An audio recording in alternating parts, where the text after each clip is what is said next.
Live. We're live. Okay. Hello, my name is Dr. Rosie Kuhn, and this series is called Dilemmas of Small Business Gurus. And the intention of this series is to acknowledge that anyone who's in small business is intentionally or on the way to the path of, in a sense, mastery of small business. We all want to be successful and fulfilled in what we do. And so today I'm speaking to a very famous artist. Her name is Annie Kuhn. She happens to be my sister. Welcome, Annie. Hi.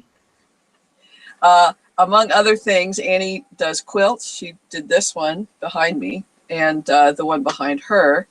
Currently, Annie, you're doing lamp work? Yeah.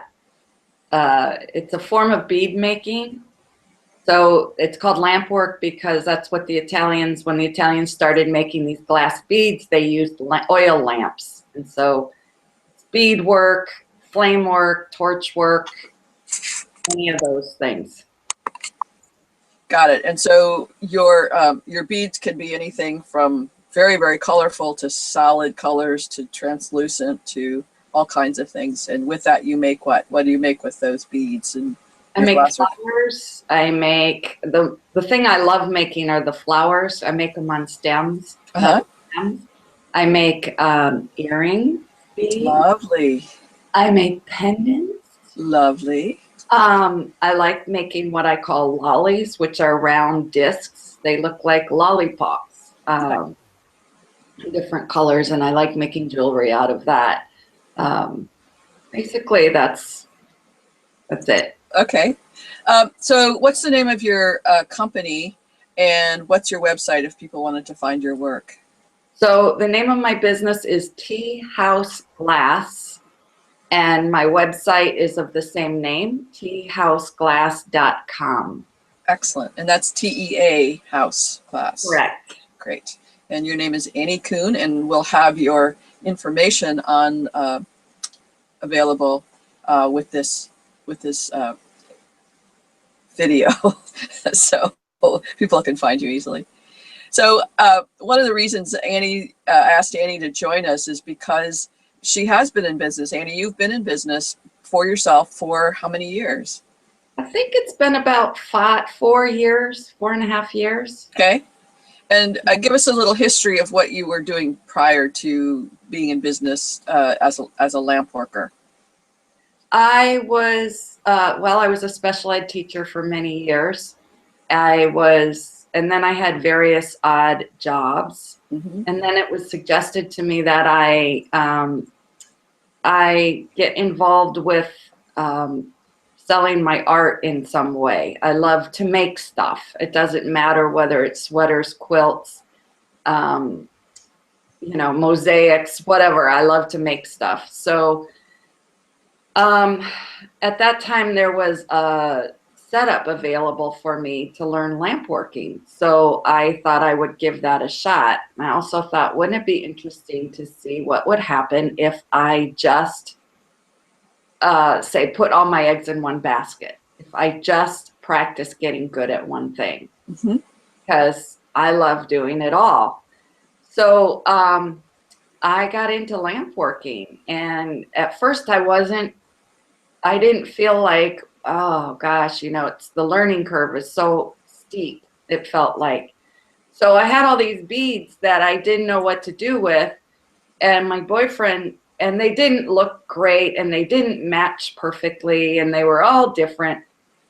And he just laid them out in a necklace. He said, isn't this nice? So I put it together, and it was really pretty. And then I did a bunch more, and my neighbor had a little holiday fair, and I put them out there, and I made it like $100. I was so excited. It sounds like I'm 8, right? I had a lemonade stand. Yeah. So yeah, I loved making them, and I had other what I call bead jobs, but eventually I started selling my work out on the plaza in San Francisco, and then started doing craft shows and things like that. And then I built a website. So that's kind of been the progression. Right. You were near the you were on the Embarcadero? We were at the Embarcadero, which is in front of the ferry building between the Embarcadero BART, and it was a very exciting place to be. I can imagine. A I can lot of imagine. action and events and amazing people. It was a Yep. good experience. Great. So I just want to take what don't leave. I just want to get something. Be right back. Am I supposed to sit here and just sit here?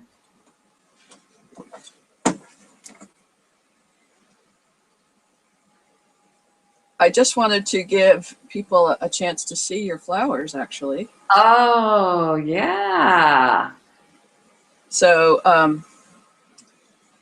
here's just a couple of little things. This is a little sweet flower, and here's a little sweet bee. If you can see that. Mm-mm. So that's just a little taste of what Annie does. It's so nice. It's like visiting my things. Even though I Yes. have a little pot of them right over there, it's like, oh, but I don't remember making that one. So yeah. It's fun being creative, isn't it? I've got my books, and every single one of them, when I open it up, I go, wow, I can't believe I can't believe that came through me.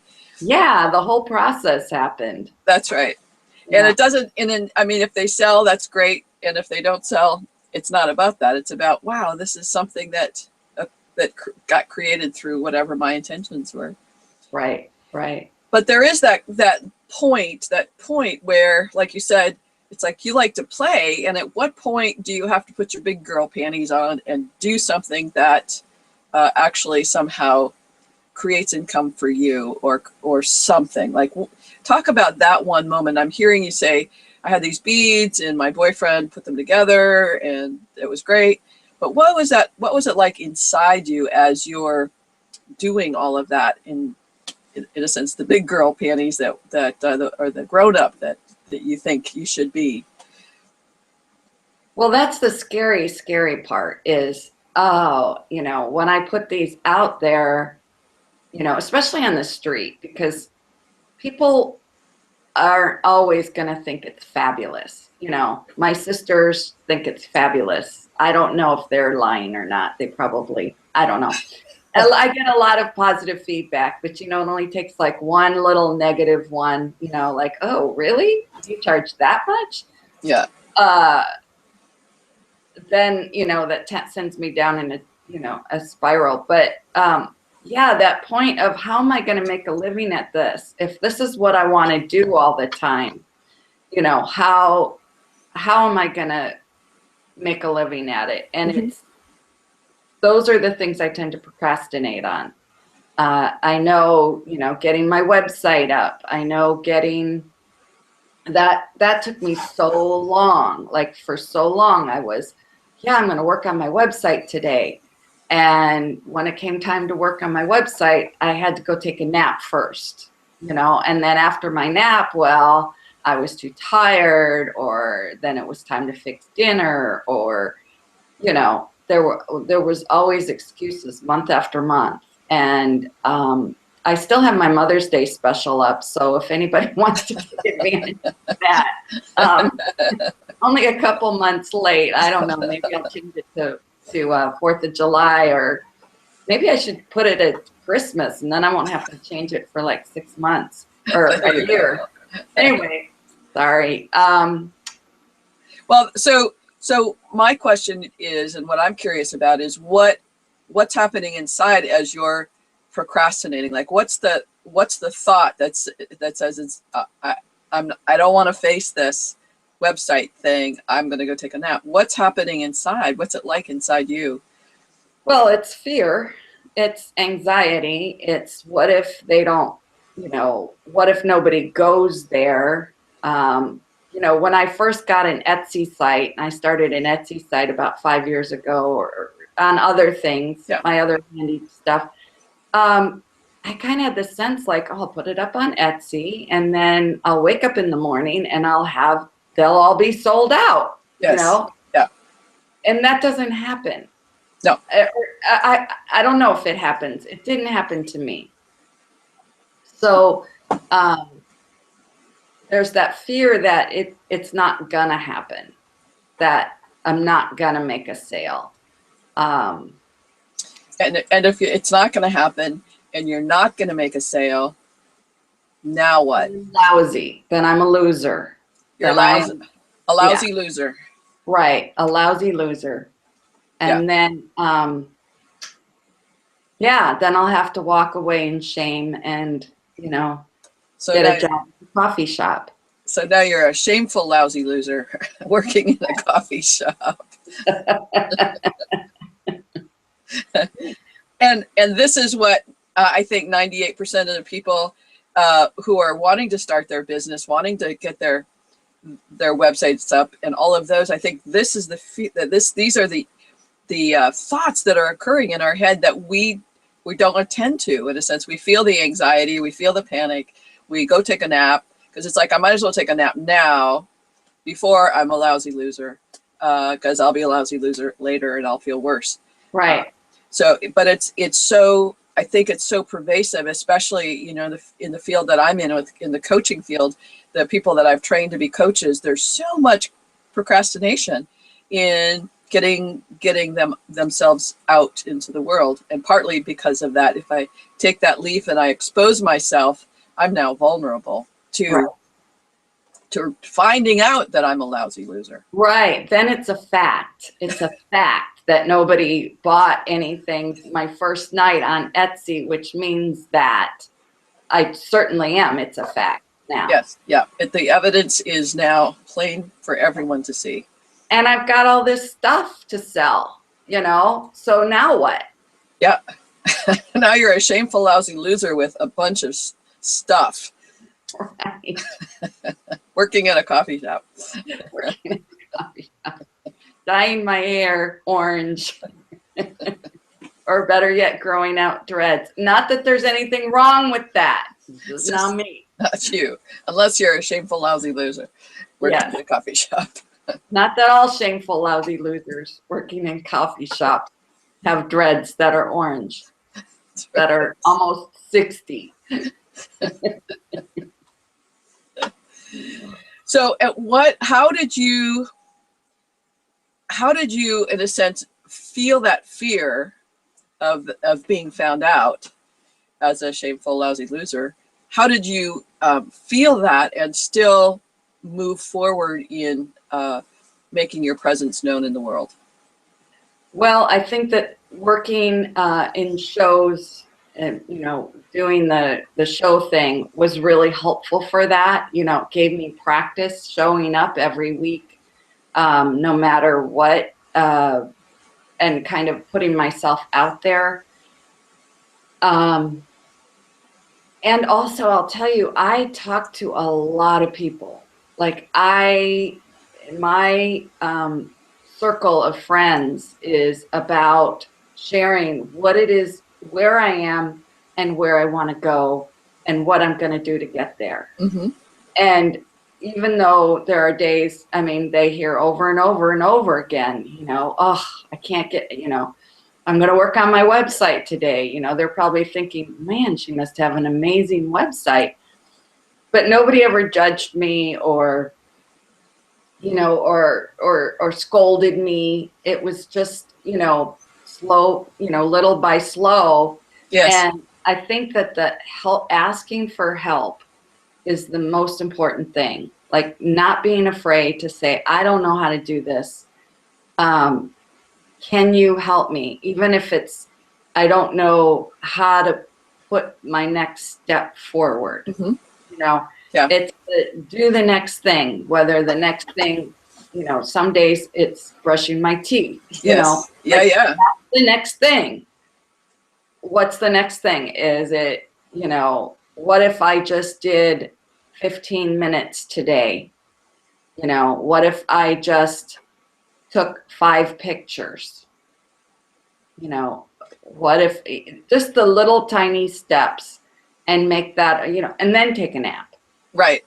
And so again, I want to be clear. It's like what we're dealing with, most of us, is that you've got this voice that says you're going to be found out as the shameful, lousy loser, So that's kind of going on. You've got the anxiety and the fear and the desire to take a nap. And at the same time, you're saying, let's just do five minutes or 5 pictures or 15 minutes on this. So it's like the both and is going on. That's what I'm hearing. Right. Well, and the other thing is, you know, there's the fear you're overcoming and there's the technical things you don't know how to do. Mm.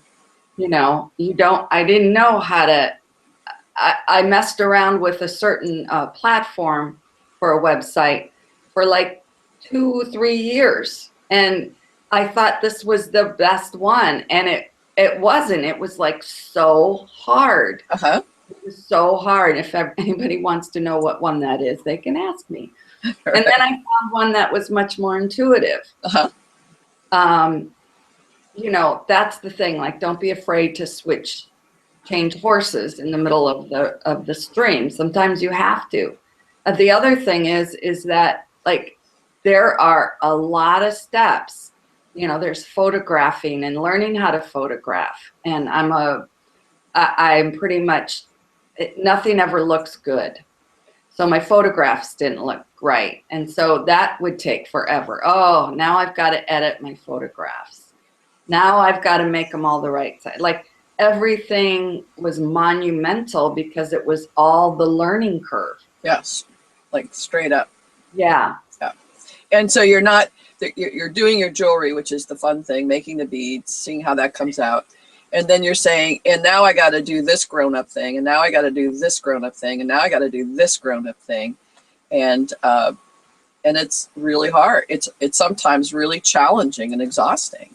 Right. Time to take a nap. Exactly. Yeah. Yes. Yeah. Yeah. And that's and I think that they say that 8 out of 10 people, like this was just in Forbes magazine not too long ago, that 8 out of 10 businesses fail within 18 months. And so Right. I think that looking at what's required is like, I'm really good at writing. I'm really good at coaching. I'm not so good at the business stuff. And yet I still have to do the business stuff in order to continue to generate whatever I need to make my business successful. And sometimes that's really scary. I have 2 or 3 series of videos and now audio sort of MP3s for podcasts. And it's like they're just sitting in a virtual box waiting. And it's like, I don't know how to get out of my way to get that out into the world. And so finally I made the push and hired somebody to take that box of stuff and do something with it. Yeah. And that was, but the hurdle isn't so much about whether I could afford it or if I could find the right person. It was about what's going to happen, like you, if people either pay attention and I get a big swoop of potential clients, or people buy my books, or speaking engagements. It's like, what happens if it gets so amazingly out of control, or nothing happens? Right. So being able to say, well, if nothing happens, then it looks like this, and I'm happy. And if something happens and I get people calling, I can say, I can see you next week, or I can see you in 2 months, or I can schedule you, whatever. I don't have to be overwhelmed by the success. And I think that's the other element of, not only will people find out that decide I'm a lousy loser, I may be overwhelmed by success, and I don't know how to do that. I don't know how to do success that way. Right. Right. Do you know how to do success that way? Nope. That's the other part of it, isn't it? It's that, I think that on some level, you and I were both kind of raised with yeah, but you really are a lousy loser. Yes. Get over it. Yeah, that's what you are. Like, that's the fact. That's the fact. Yeah. And I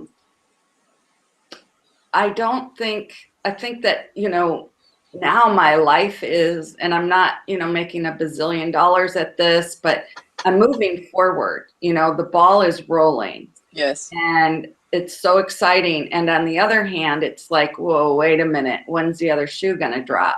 When's the truth going to come out? Yeah. You know, there's that momentum and that's the inner work. I think that's the spiritual work. That's letting go. And because I'll tell you what, the synchronicity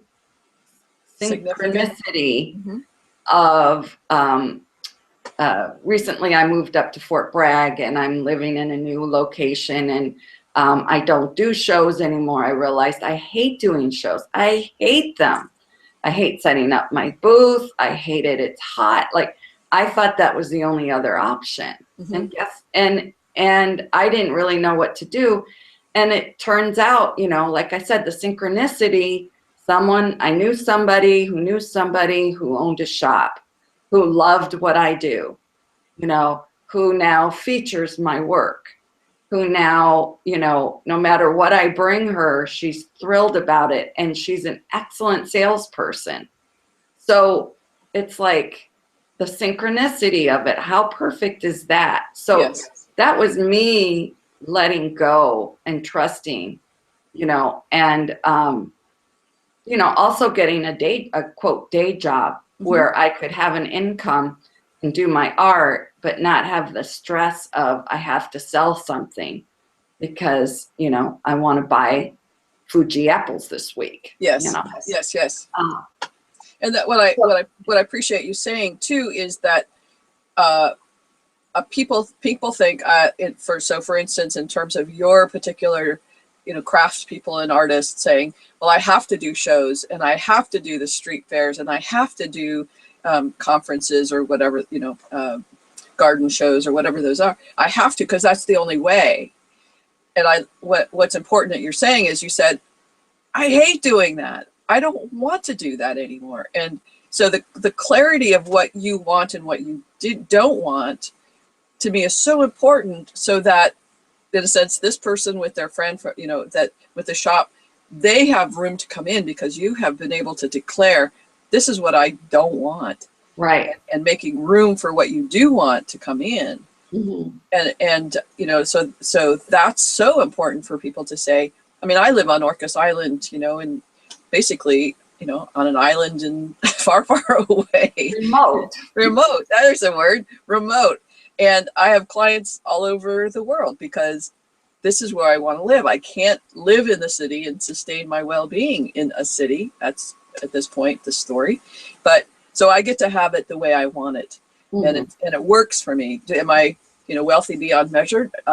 In many ways. But the currency is, you know, it's not so important as my peace of mind and serenity. Right. That work-life balance. So for you to say, I hate this. Why am I doing this to myself? I think is really a good point here, because people think, you know, if I'm in business, I have to do what I hate. And the truth is, you couldn't be any further from the truth. Right. So, right. That's a leap of faith. It's really a leap of faith. Yes. And I think, like you also said, having the support of people that respect you, honor you, like you, love you, and have some wisdom and knowledge about, in a sense, business and how to be in the world. That's so huge as well, that support. And too often people will go, okay, well, I'm in business, and so and because I'm in business, I have to do this myself, and they don't get the support. They don't get a thinking partner that's going to empower them to choose in relation to their highest truth, their highest desires, their highest goals. Mm-hmm. And it's like, no, you have to do it this way. Here's the rules of the game, and you have to play by that. Mm-hmm. And of the 6 people I've interviewed so far, every one of them is a rule breaker. Mm. And they're making the rules up as they go. And they're declaring, here's the highest values for me. Here's my highest, you know, this is a non-negotiable in terms of how I do business. So for you to say, hey, not doing street shows, that's a non-negotiable. That's just awesome. It's just, you get to declare it for yourself and create it the way you want. It's kind of like when I want to make something, say I want to make a soup or something, I'll read like 5 recipes on how to make chicken soup, and then I won't follow any of them, but I'll take little bits and pieces of what they say. Yeah. So if it calls for cumin and I don't have cumin, or I hate cumin, then I don't put cumin in it. Yes. You Yes. know, and it's still going to be a delicious soup. Yes. Yes. Yes. For your palate, because you're making it for you. Yeah. Yeah. Exactly. And if anyone who's watching, you know, if you go and see Annie's beads, you'll go, wow, how does she make those color things? And how does she come up? How does she let, and my point is that you allow yourself this free flow of whatever to happen within the beads, and you let that happen. In a sense, you allow that creative space. You allow yourself to say, here's what I like, here's the colors, here's the texture, or the, you know, the translucency of the glass. You know, that's what I desire for all my clients, or everybody who's watching this, is to say, hey, what's yours? In a sense, what color's your, you know, parachute? The book that's been around for a while. It's like, how do you do this? Right. Right. So that you're, like you said, with your soup or with your lamp work so far, it's like you're a creative genius, I think, and you're, as we're all doing, we're generative in terms of one step at a time, moving in the direction of what works for us, and what doesn't work. Well, and I think too, not, you know, if I make a move towards my business, you know, it's like getting on the highway, right? And I'm going towards Disneyland. As long as I'm not going north, you know, I'm going south. I'm gonna get there. Yes. And it's, as long as I'm taking one step further, it's bringing me closer. So some days there are that day where you take the naps, you know, and maybe it's a week. But at some point, as long as I don't go north, I'm still going to get to my destination. Yes.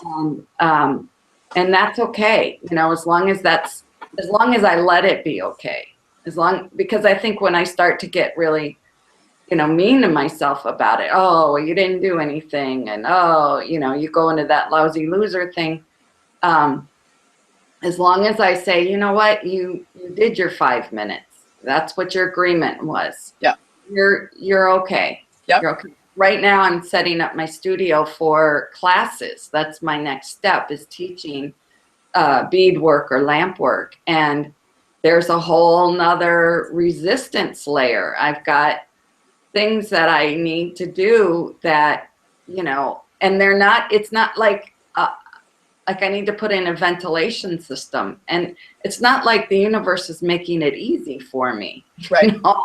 I've got to really seek out these people who are going to build the vent, and I've got to continue to call them until they call me back. I can't just say, well, they didn't call me back. Okay.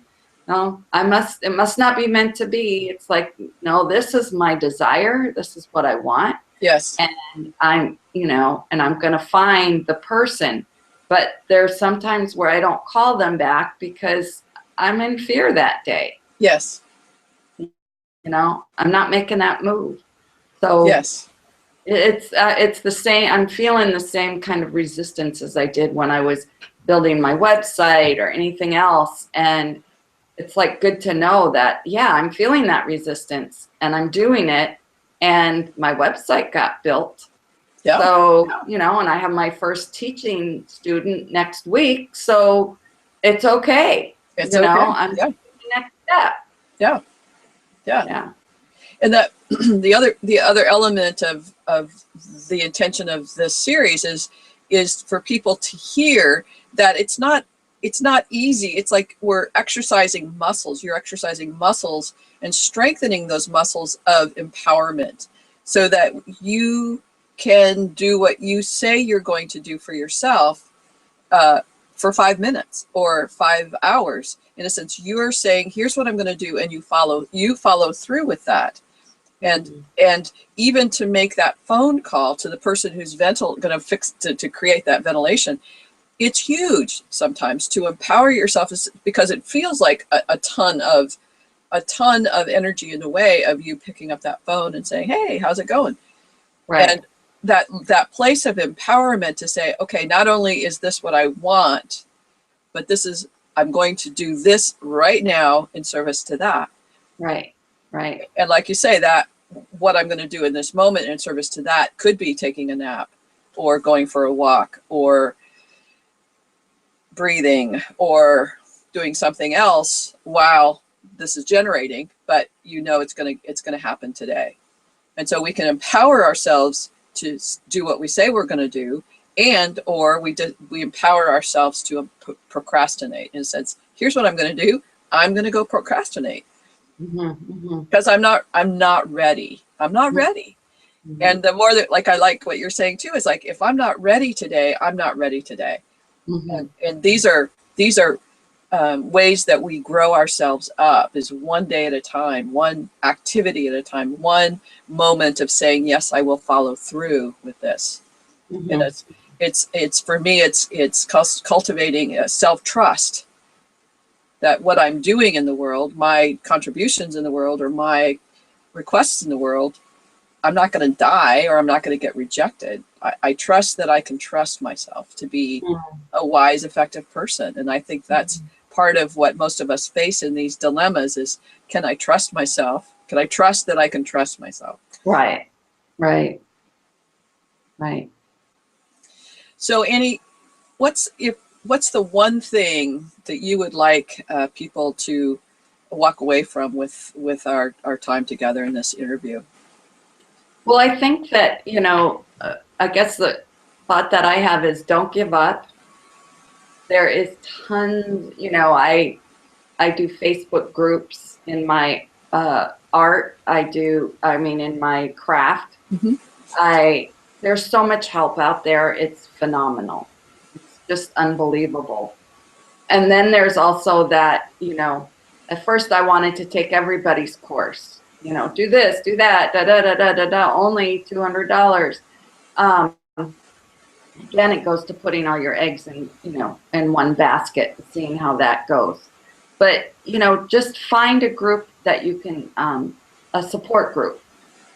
Find support, because that, to me, that's made every difference. I used to think I was a lone wolf, but apparently I'm not, because I need other people to support me and to carry me through when I can't do it myself. Great. And there's one other thing I want to address here, which is at what point is it smart to give up? At what point is it time to say, this isn't mine to do? You've come to those points a few times, I think.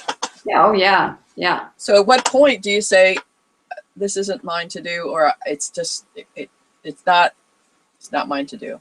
Right. Right. How do you, we could say don't give up, but it's like, I feel so bad about myself because it's not happening. And I get support if this is really yours to do, if you feel the conviction and you're compelled and you're excited about this. And at what point does somebody say, I'm done? Well, when it stops being fun. Nice. Yes. Yeah. It's like, the rat that hits the thing and gets a little piece of candy out, when there's no more candy coming out, then maybe he should find something else to hit. Yes. Right. That's a really, really, really good point. Because we say, well, I've invested this amount of time, I've invested this amount of money, I built this studio for myself, and it's not fun. But I should keep doing it because I've invested so much in it. I know. It took me a long time teaching when the universe said I was done teaching, right? Because I invested, I had all these degrees, I had all this knowledge, I had all these certificates, the potential for making money was, you know, much more than the potential right now where I'm at, you know. Yes. And, you know, I had to be pretty much, I call it swallowed in the belly of the whale, you know, where I had to be pulled out of that field because it wasn't right for me. You weren't thriving in it. After all of that work, it wasn't mine. Yes. And would be nice, you know, for me. I don't think my personality is like that. I think I have to be, I'm one of those that has to be like yanked out, like of the belly, you know, pulled in the belly of the whale. Yeah. Yeah, exactly. To get it. But you know, at this point, there's nothing to lose really. I can try something else and see what happens. Yeah. And to use the example too of your quilts, you know, again, Annie has made some amazingly beautiful quilts. The one behind her is one. And at one point she had all of the fabrics, like, you know, hundreds or thousands of dollars of fabrics. And what happened to that? Well, I found another path. So what happened to all those fabrics and all, you know, I sold them. I sold them on eBay for pennies on the dollar. Yeah. Yeah. And guess what? Now I'm collecting fabric again. Now I'm going to make quilts again. Yeah. Yeah. And it's like, oh, all that fabric I had. But Yeah. you know what? It gave somebody else immense pleasure. And that, you know, I was on that path and that path took me somewhere. And, you know, I'm not the same person who's going to make quilts this time. You know, it's all, Yeah. it's all, Yeah. it's all okay. It's all okay. Yeah. And so it's like, you know, just hearing your story, that it's like we go through so many different on different paths, whether it's the path of a job where you have a lot of training and you get the security and the stability and the 401k kind of thing, and you go, that I am not thriving, this is not good for me, and we get yanked out of that for whatever reason, and then you immerse yourself in something else, and it's like, I love this, and now this is not, I'm done with this piece for now, and you move on to what's next. In that place of I can thrive. I can survive, not only survive the shifts and the changes, but I can be in control of how I be with these times that are scary and frustrating, and I don't know how to do this. And I think that's all part of the the dilemmas of being a small business guru, is saying, I've got the faith and I've got the trust in myself and I've got support to see what happens. Just let it see what happens. Mm-hmm. Mm-hmm. Anything else? You know, you'll probably want to edit this out, but I was just talking to somebody the other day who said that most small business owners have been fired from other jobs. Uh-huh.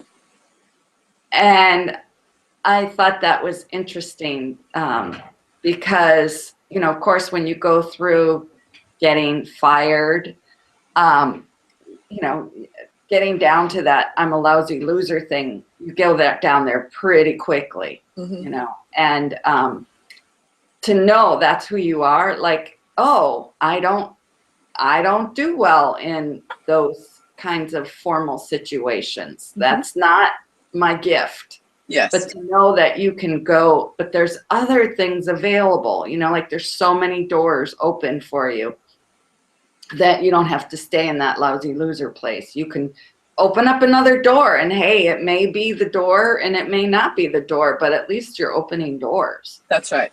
That's right.